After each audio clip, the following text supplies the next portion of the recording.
तो बच्चों आज हम लोग पढ़ेंगे एड्रिनल ग्लैंड। ठीक, तो एड्रिनल ग्लैंड के बारे में पढ़ेंगे, बहुत इंपॉर्टेंट ग्लैंड है। ठीक, तो देखते हैं कि एड्रिनल ग्लैंड क्या होता है। तो देखिए, एड्रिनल ग्लैंड की अगर हम लोकेशन की बात करें तो it is found on top of the kidney, इसलिए इसका नाम पड़ा एड्रिनल, यानी रीनल के ऊपर, found on top of the kidney. Kidney के टॉप पे पाया जाने वाला ग्लैंड है, ठीक है ना, किडनी के टॉप पे पाया जाने वाला ग्लैंड है। ठीक, और यहाँ पे एड्रिनल जो शब्द आया है, एड्रिनल जो शब्द आया है ये दो पार्ट से बना है, एक है एड और दूसरा है आपका रीनल। ठीक है ना, तो एड का मतलब होता है नियर और रीनल का मतलब है किडनीज, पर्टेनिंग टू किडनी और रिफर टू किडनी। ठीक, इन ग्लैंड्स को हम सुप्रा रीनल ग्लैंड भी कहते हैं। These glands are also known as suprarenal glands। इनको कहते हैं suprarenal glands। These glands are also known as suprarenal glands। इनको हम suprarenal glands के नाम से भी हम जानते हैं। ठीक, तो एड्रिनल ग्लैंड के बारे में हमने इतना बताया आपको कि एड्रिनल ग्लैंड जो है, अब ये दो प्रकार के इनके पार्ट्स हैं, दो पार्ट्स हैं इनके। एक है आपका एड्रिनल कैप्सूल, ठीक, और दूसरा है आपका एड्रिनल मेडुला। तो दो चीजें हैं यहाँ पे, एड्रिनल कैप्सूल और एड्रिनल मेडुला। ठीक, तो जो एड्रिनल कैप्सूल है ये आपका आउटर मोस्ट लेयर है, आउटर मोस्ट पार्ट है। इसकी अगर हम बात करें तो ये आउटर मोस्ट पार्ट है, और अगर मेडुला की बात करें तो ये आपका इनर मोस्ट पार्ट है। तो दो पार्ट है, एड्रिनल कैप्सूल और adrenal medulla. Adrenal capsule is your outer most part और एड्रिनल मेडुला जो है आपका इनर मोस्ट पार्ट है। ठीक, तो दो पार्ट है। तो सबसे पहले हम शुरुआत करेंगे एड्रिनल कॉर्टेक्स से। ठीक, एड्रिनल कॉर्टेक्स से हम शुरुआत करेंगे। एड्रिनल कॉर्टेक्स कि एड्रिनल कॉर्टेक्स क्या होता है। ठीक है ना, तो ये आउटर मोस्ट लेयर है एड्रिनल ग्लैंड की, outer most layer of the adrenal gland. Adrenal gland की ये आउटर मोस्ट लेयर है। ठीक है, और यहाँ पे जो हार्मोन्स पैदा होते हैं, मेजर जो हार्मोन्स हैं, हार्मोन्स विच आर प्रोड्यूस्ड, उसमें आपका आता है एल्डोस्टेरोन, दूसरा आता है कॉर्टिसोल, ठीक, और तीसरा हमारा आता है एंड्रोजन्स हार्मोन, एंड्रोजन्स हार्मोन्स। ठीक, तो तीन प्रकार के यहाँ पे हार्मोन्स हैं, एल्डोस्टेरोन, कॉर्टिसोल और एंड्रोजन्स हार्मोन। ठीक, अब जो ये कॉर्टेक्स है, अगर इस कॉर्टेक्स की हम बात करें तो ये कॉर्टेक्स तीन लेयर से बना हुआ है। यहाँ पे तीन लेयर्स हैं। ठीक, जो पहली लेयर है उसका नाम है जोना ग्लोमेरुलोसा, जोना ग्लोमेरुलोसा, ये है हमारी पहली लेयर, जोना ग्लोमेरुलोसा। ठीक, तो इस लेयर का काम है मिनरल कॉर्टिकॉइड सीक्रेट करना। It secrets mineral corticoids, mineral corticoids को सीक्रेट करना इस लेयर का काम है। इसको बोलते हैं हम जोना ग्लोमेरुलोसा।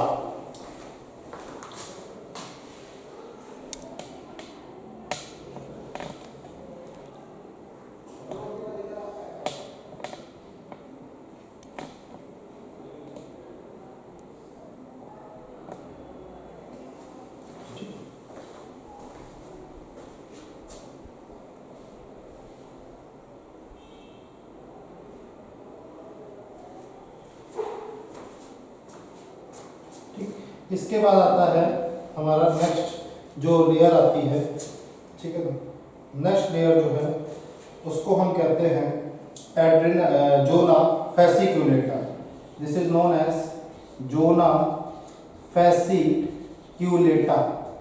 तो ये है हमारी नेक्स्ट लेयर जिसको हम बोलते हैं जोना फैसिक्यूलेटा। जोना फैसिक्यूलेटा की बात की जाए तो यहाँ पे कॉर्टिकोस्टेरॉइड्स प्रोड्यूस होते हैं। It produces corticosteroids. तो यहाँ पे कॉर्टिकोस्टेरॉइड्स प्रोड्यूस होते हैं जिसको हम लाइक बोलते हैं कॉर्टिसोल। क्या कहते हैं? कॉर्टिसोल। ठीक। और इसके बाद जो तीसरी लेयर आती है उसको हम कहते हैं जोना रेटिक्युलरिस। जोना रेटिक्युलरिस। ठीक। तो ये आपका एंड्रोजन्स पैदा करता है।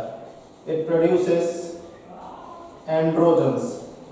ये आपका एंड्रोजन्स पैदा करता है। It produces androgens. ठीक। तो ये आपकी जो लेयर है ये आपकी 3 लेयर से मिलकर हमारा एड्रिनल कॉर्टेक्स बनता है। एड्रिनल कॉर्टेक्स की अगर हम बात करें तो ये आउटर मोस्ट लेयर है एड्रिनल ग्लैंड की। ठीक।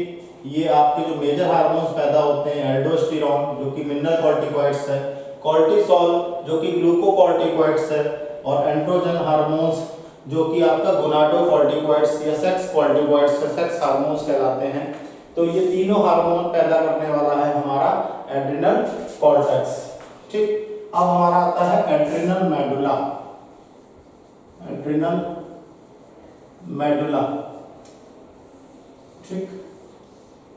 तो एड्रिनल मेडुला की बात करें तो ये लास्ट और इनर पार्ट है, last and inner part of the adrenal gland.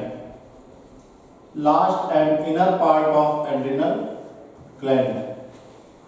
ठीक। यहां पे क्रोमैफिन सेल्स होते हैं। It contains the chromaffin cell. यहां पे अगर आप देखेंगे तो यहां पे आपको क्रोमैफिन सेल्स मिलेंगे। ठीक है ना।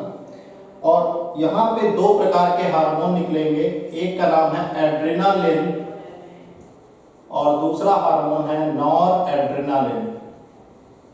ठीक। तो एड्रेनालिन जो ग्लैंड है अगर इसकी हम बात करें, ठीक, तो यहाँ पे इसको हम एड्रेनालिन को एपिनेफ्रिन के नाम से भी जानते हैं। इसको हम एपिनेफ्रिन के नाम से जानते हैं और नॉरएड्रेनालिन को हम नॉन एपिनेफ्रिन के नाम से जानते हैं। ठीक। तो एपिनेफ्रिन की बात की जाए तो ये स्ट्रेस जो है रिलीजिंग हार्मोन है। ठीक है ना। स्ट्रेस जब हमको होता है तब ये हार्मोन का रोल हमको देखने को मिलता है। ठीक। तो यहाँ पे इसकी वजह से कुछ चीजें हम रब कर दे रहे हैं, कुछ पोर्शन रब कर दे रहे हैं इधर वाला जो पुराना हो चुका है।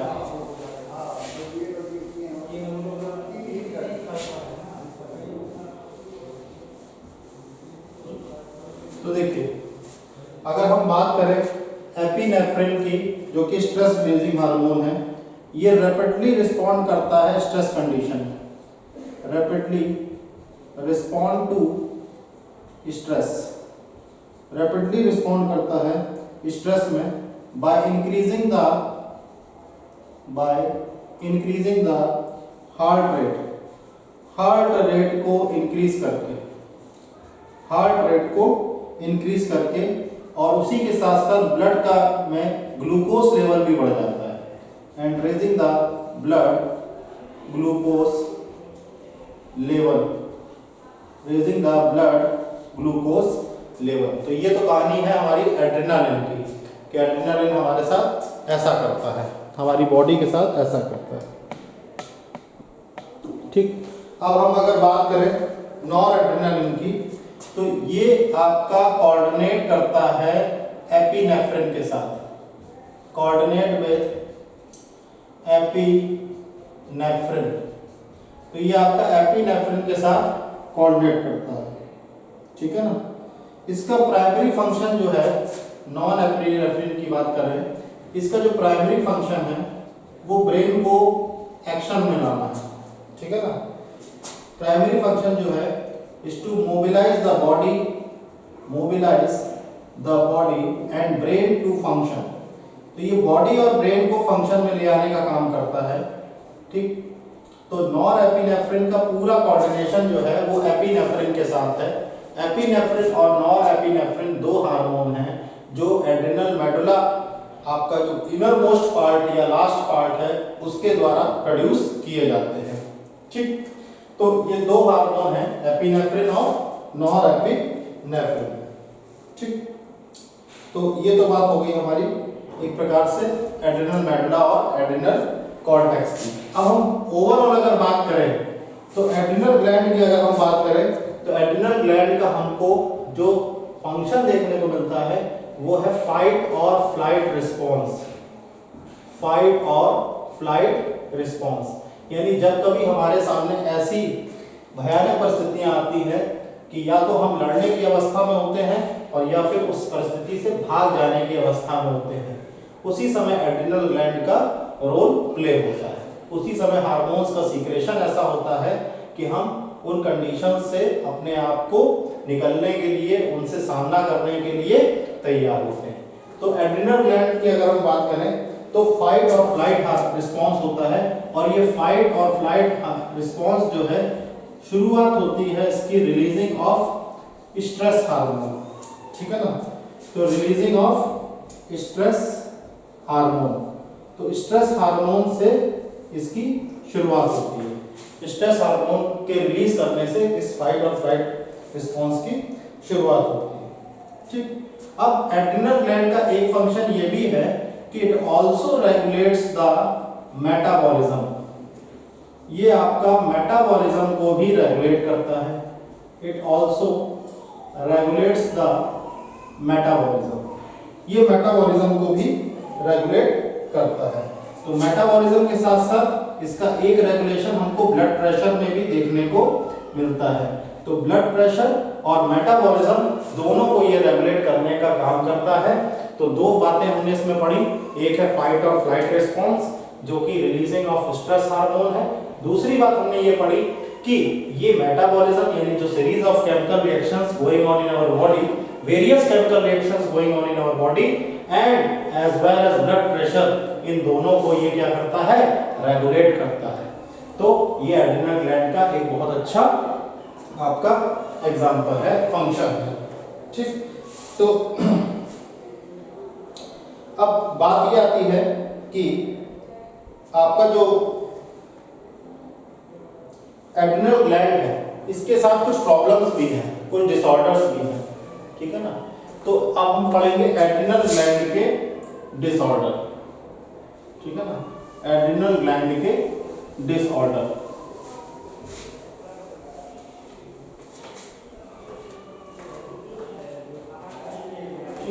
तो डिसऑर्डर्स ऑफ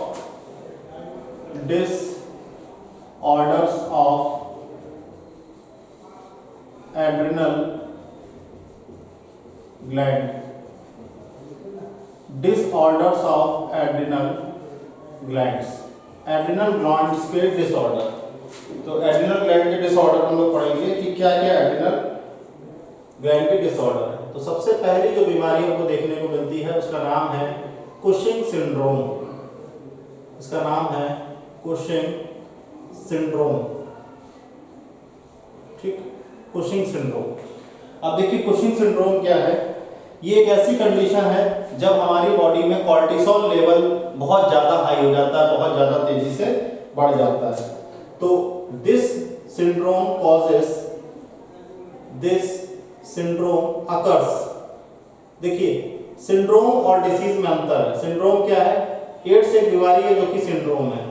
सिंड्रोम है ग्रुप ऑफ डिसीज, सिंड्रोम जो है ग्रुप ऑफ डिसीज है।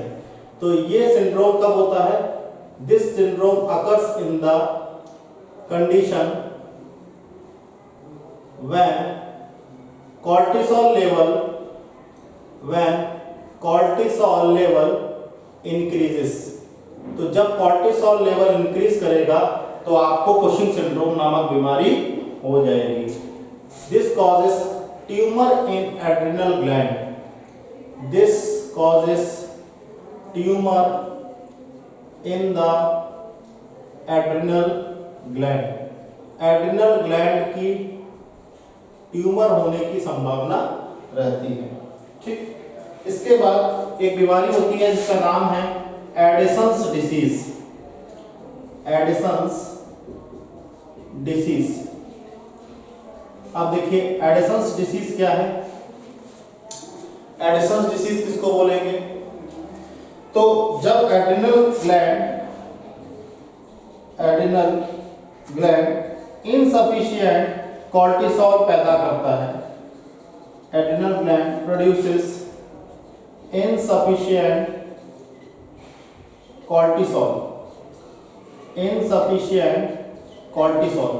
तो एड्रिनल ग्लैंड जब इनसफिशिएंट कॉर्टिसोल पैदा करता है, ठीक, या फिर एल्डोस्टेरोन इनसफिशिएंट पैदा होता है, तब आपको ये बीमारी लगती है।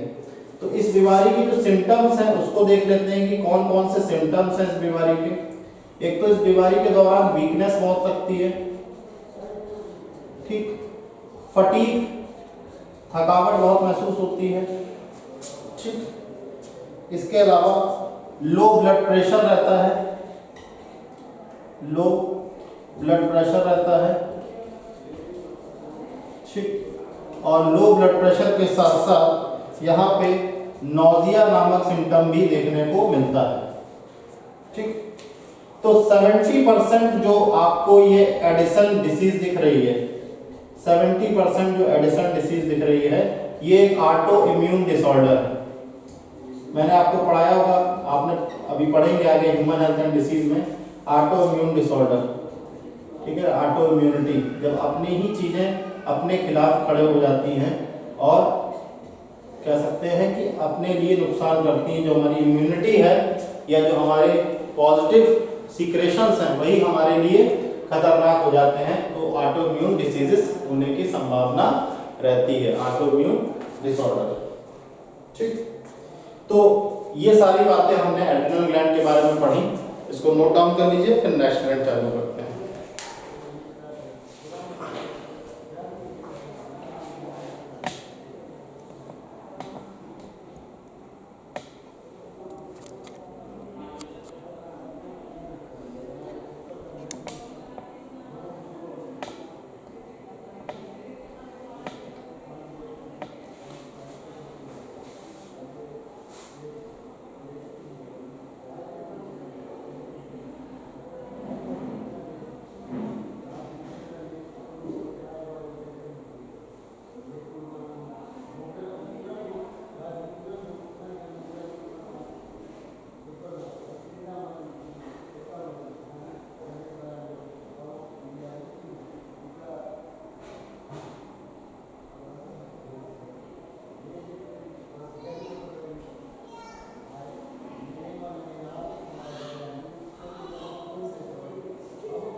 तो नेक्स्ट हमारा टॉपिक आ रहा है थाइमस ग्लैंड। नेक्स्ट हमारा ग्लैंड है which is called as thymus gland. इसको हम कहते हैं थाइमस ग्लैंड, ठीक। तो थाइमस ग्लैंड की अगर हम बात करें तो वेरी यूनिक ग्लैंड है, बहुत ही यूनिक ग्लैंड है, ठीक।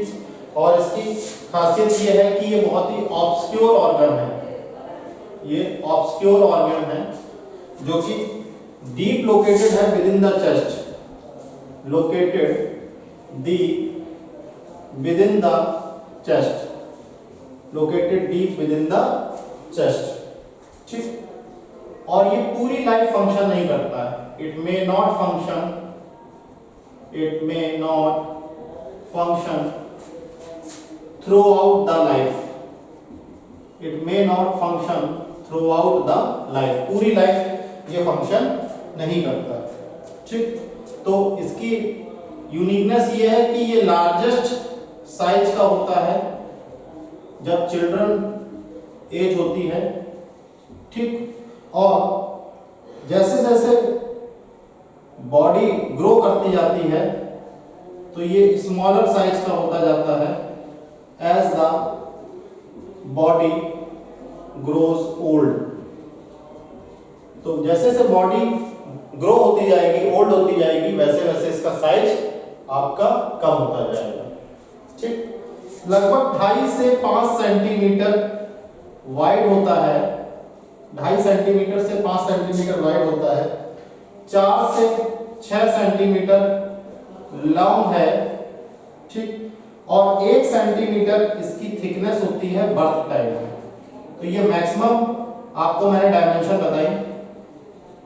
तो ये जो डायमेंशंस आप देख रहे हैं ये आपकी डायमेंशंस हैं थाइमस ग्लैंड की, डायमेंशंस ऑफ थाइमस ग्लैंड। तो ये थाइमस ग्लैंड की डायमेंशंस हैं at the time of birth, at the time of birth, at the time of birth, birth के समय थाइमस ग्लैंड की ये डायमेंशन रहती है। ठीक, आफ्टर प्यूबर्टी अगर आप बात करें तो आफ्टर प्यूबर्टी थाइमस ग्लैंड आपका श्रिंक करने लगता है। After puberty thymus gland starts shrinking, thymus gland जो है श्रिंकिंग करने लगता है। ठीक, तो अब बात आती है लोकेशन की, location of thymus gland. Thymus gland की लोकेशन की बात आती है, लोकेशन ऑफ थाइमस ग्लैंड। तो anterior part of the chest में है लोकेशन की। अगर हम बात करें anterior part of the chest, chest के एंटीरियर पार्ट में है, right behind the breast bone, right behind the breast bone, right behind the breast bone and between the lungs.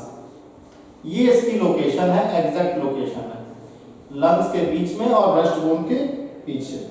ठीक, इसके कलर की अगर हम बात करें तो कलर पिंकिश ग्रे कॉम्प्लेक्शन होता है, पिंकिश ग्रे कॉम्प्लेक्शन होता है अगर इसके कलर की हम बात करें। ठीक, और 2 लोब्स होते हैं यहाँ पे, ठीक है ना, और 2 लोब्स यानी ये बाई लोब है। अगर हम इसकी बात करें तो ये कैसा है, बाई लोब है।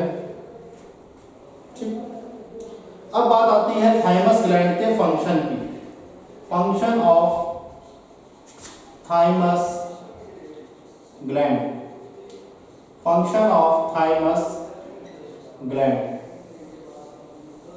ठीक, थाइमस ग्लैंड के फंक्शन की बात आती है कि थाइमस ग्लैंड का फंक्शन क्या है। हमने ये तो पढ़ लिया कि बहुत यूनिक ग्लैंड है और इतना यूनिक है कि जब बचपन होता है किसी व्यक्ति का तो उस समय इसका साइज काफी बड़ा होता है, 1 सेंटीमीटर थिकनेस, 4 से 6 सेंटीमीटर लॉन्ग और 2.5 से 5 सेंटीमीटर वाइड। ठीक, और ये डायमेंशन जैसे जैसे प्यूबर्टी स्टार्ट होती है, after puberty thymus gland shrink करने लगता है, सिकुड़ने लगता है। ठीक, तो ये पूरी लाइफ फंक्शन नहीं कर सकता, ऑब्स्क्योर ऑर्गन है, deep with in the chest है, लार्जेस्ट साइज चिल्ड्रन एज पे होता है, स्मॉलर साइज आपका बॉडी जैसे जैसे ग्रो करती है, ओल्ड होती जाती है, उसी हिसाब से इसका साइज कम होता जाता है। ठीक, अगर लोकेशन की बात करें तो anterior part of the chest, right behind the breast bone and between the lungs, this is the location of thymus gland. ये थाइमस ग्लैंड की लोकेशन है। ठीक, कलर की बात करें तो कलर जो है पिंकिश ग्रे है, कलर की बात करें तो पिंकिश ग्रे है। ठीक, पिंकिश ग्रे कॉम्प्लेक्शन है। कैसा कॉम्प्लेक्शन है, पिंकिश ग्रे कॉम्प्लेक्शन है। ठीक, तो पिंकिश ग्रे कॉम्प्लेक्शन है। दो लोब्स हैं, बाइलोब। ठीक, फंक्शन की बात करें थाइमस ग्लैंड की, तो थाइमस ग्लैंड का फंक्शन जो है, यहां पे एक हार्मोन निकलता है, उसका नाम है थाइमोसिन। ठीक, तो एक हार्मोन है जिसका नाम है थाइमोसिन, थाइमोसिन नामक हार्मोन है। ठीक, और ये स्टिमुलेशन करता है टी सेल्स के प्रोडक्शन के लिए, stimulate the production of T cells, stimulate the production of T cells. तो टी सेल्स के प्रोडक्शन के लिए ये स्टिमुलेशन करता है। ठीक,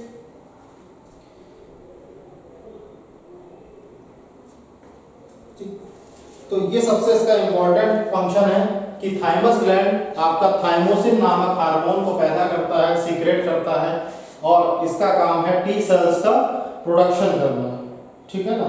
और ये टी सेल्स क्या करते हैं, ये फाइट करते हैं बॉडी के इंफेक्शन के साथ, फाइट विद बॉडी इंफेक्शन।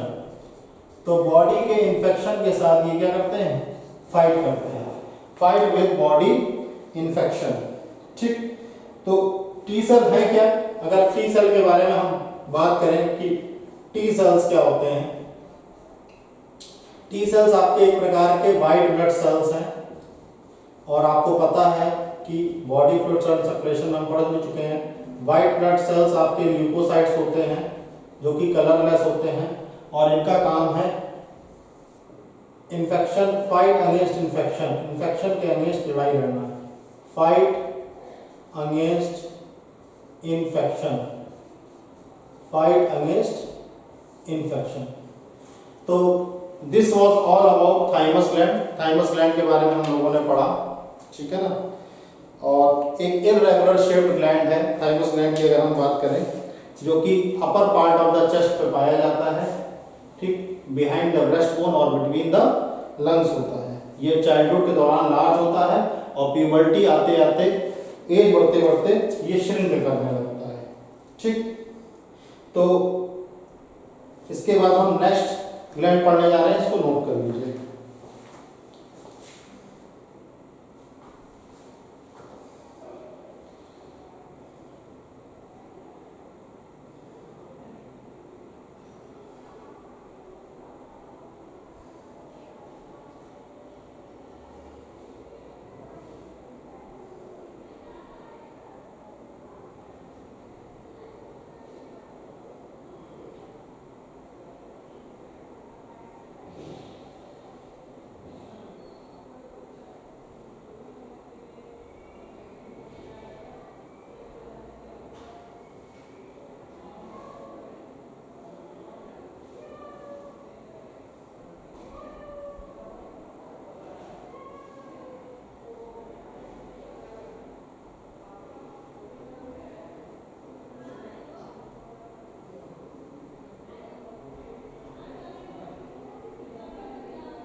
तो नेक्स्ट ग्लैंड हम लोग जो पढ़ने जा रहे हैं उसका नाम है पीनियल ग्लैंड।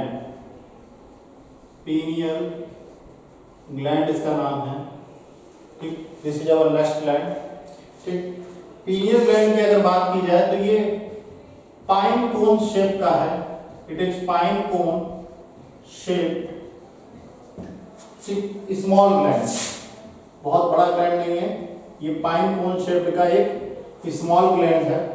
ठीक, और ये लोकेटेड है middle of the human brain, located in the middle of the human brain, located in the middle of the human brain, in between two hemispheres, in between two hemispheres, in between two hemispheres in an area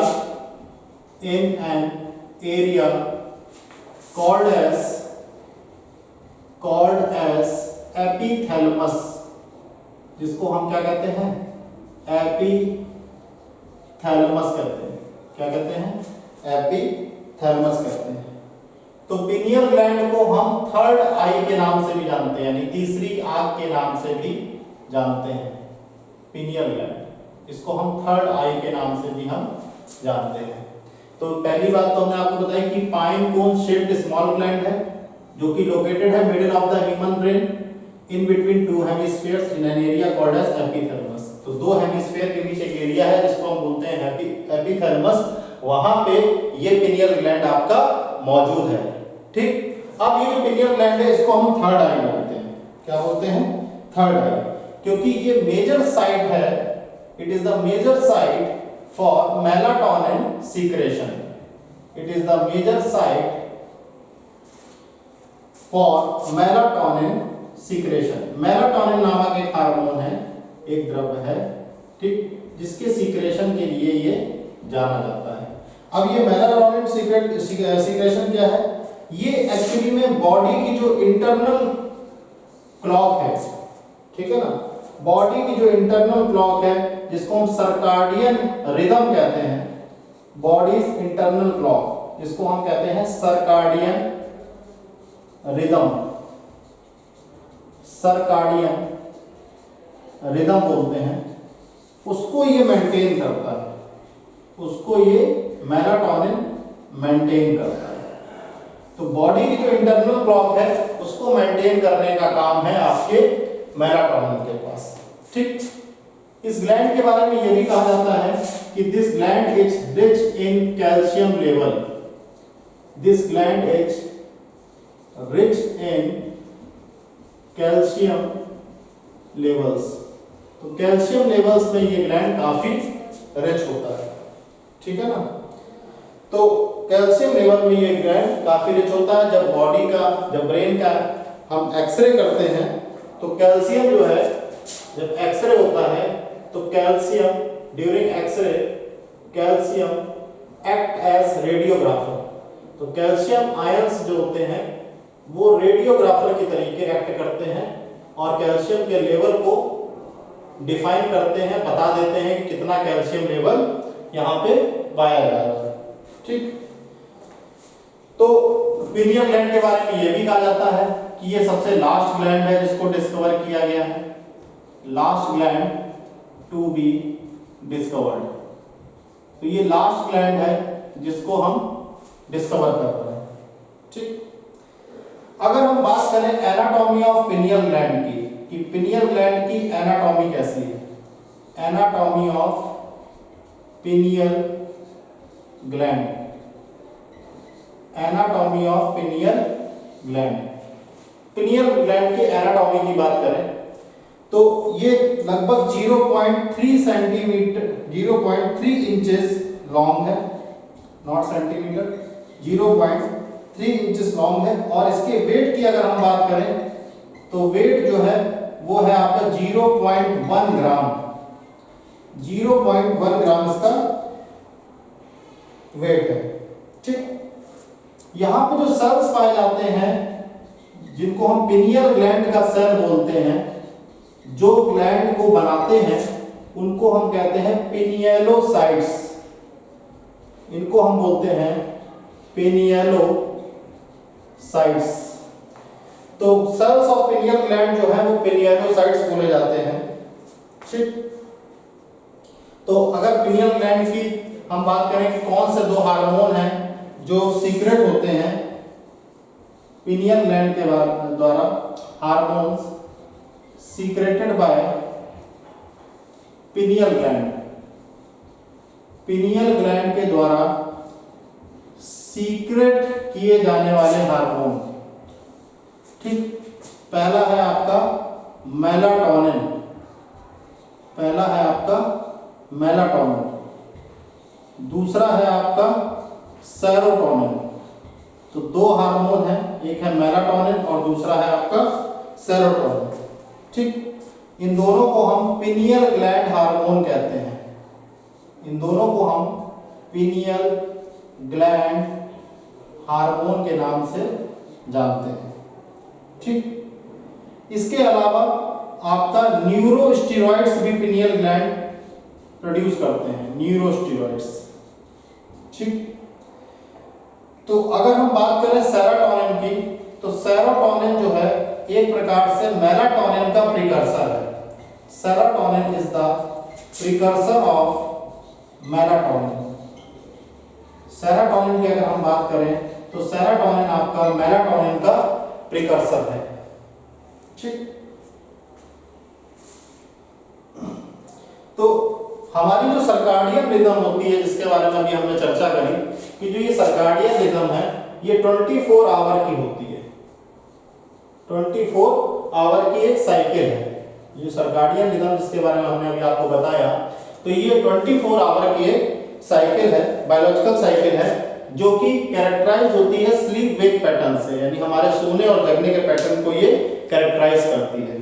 ठीक, और इस circadian rhythm को हमारी जो day की light है और darkness, रात का जो अंधेरा है, वो रेगुलेट करता है। यानी डे लाइट और डार्कनेस हमारी डायरेक्टली अफेक्ट करती है सर्काडियन रिदम को। तो जैसे मेलाटोनिन की सीक्रेशन की मैंने बात करी, मेलाटोनिन जिसका प्रिकर्सर सेरोटोनिन है और one of the most important hormone of pineal gland, one of the major important hormone of pineal gland. तो जो मेलाटोनिन की बात करेंगे तो मेलाटोनिन का सीक्रेशन जैसे जैसे एक्सपोजर होगा लाइट का, वैसे वैसे मेलाटोनिन का सीक्रेशन आपका रुक जाता है। ठीक, तो मेलाटोनिन का जो सीक्रेशन है वो सबसे ज्यादा हाई रहता है रात में, यानी डार्क एरिया में, और लो हो जाता है ड्यूरिंग डे लाइट। ठीक, तो ये है हमारा सीक्रेशन ऑफ मेलाटोनिन जो है, इसी को हम कहते हैं hormone secreted by pineal gland. ठीक, तो ये जो सर्काडियन रिदम की बात बताई मैंने, तो ये डायरेक्टली आपका मेलाटोनिन का जो सीक्रेशन है, मेलाटोनिन का जो सीक्रेशन है, ठीक, ये हाई रहेगा कब? डार्क में, और यही मेलाटोनिन का सीक्रेशन,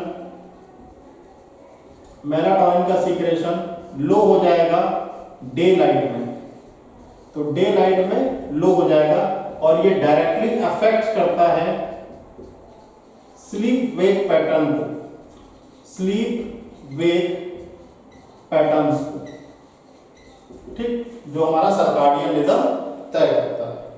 ठीक, तो जो मेलाटोनिन है इसका हमारी बॉडी पे क्या इफेक्ट पड़ता है? देखिए, मेलाटोनिन हमारे कार्डियोवैस्कुलर सिस्टम पे बहुत अच्छा इफेक्ट डालता है। अगर हम बात करें तो मेलाटोनिन के सीक्रेशन की वजह से कार्डियोवैस्कुलर जो सिस्टम है उस पर बहुत पॉजिटिव इंपैक्ट पड़ता है, यानी हार्ट पे बहुत पॉजिटिव इंपैक्ट पड़ता है, ब्लड प्रेशर पे बहुत इंपैक्ट पड़ता है। जितनी भी कार्डियोवैस्कुलर डिसीज है उनके ट्रीटमेंट में इसका यूज होता है। और जो रिप्रोडक्टिव हार्मोन्स का सीक्रेशन होता है आपका एंटीरियर पिट्यूटरी से, या जो डेवलपमेंट और फंक्शनिंग ऑफ रिप्रोडक्टिव हार्मोन है उनको भी इनहिबिट करता है ये। ठीक, अगर हम डिसऑर्डर्स की बात करें कि क्या डिसऑर्डर्स हैं पिनियल ग्लैंड के, ठीक, अगर हम इस पे चर्चा करें कि डिसऑर्डर्स ऑफ पिनियल ग्लैंड क्या हैं, डिसऑर्डर्स ऑफ पिनियल ग्लैंड, तो देखिए सबसे पहला है मूड स्विंग। इसकी वजह से मूड स्विंग्स होते हैं, यानी इसके कमी की वजह से। ठीक, डिप्रेशन के सिम्टम्स भी आते हैं, और पेप्टिक और स्टमक अल्सर होने की भी संभावना रहती है। पेप्टिक और स्टमक अल्सर्स होने की संभावना भी रहती है। ठीक, तो लो अगर मेलाटोनिन है, अगर आपकी बॉडी में लो मेलाटोनिन सीक्रेशन हो रहा है तो आपको डायरेक्टली एंजाइटी डिसऑर्डर्स होंगे, एंजाइटी आपको होकर ही रहेगी। ठीक, तो इसको बोलते हैं डिसऑर्डर्स ऑफ पिनियल ग्लैंड। ठीक, so this was all about the pineal gland। ये pineal gland के बारे में हम लोगों ने पढ़ा। ठीक, तो इसी के साथ हमारा ये chapter chemical control and coordination खत्म होता है। ठीक, और next chapter breathing and exchange of gases को हम लोग कल से स्टार्ट करेंगे। Thank you class.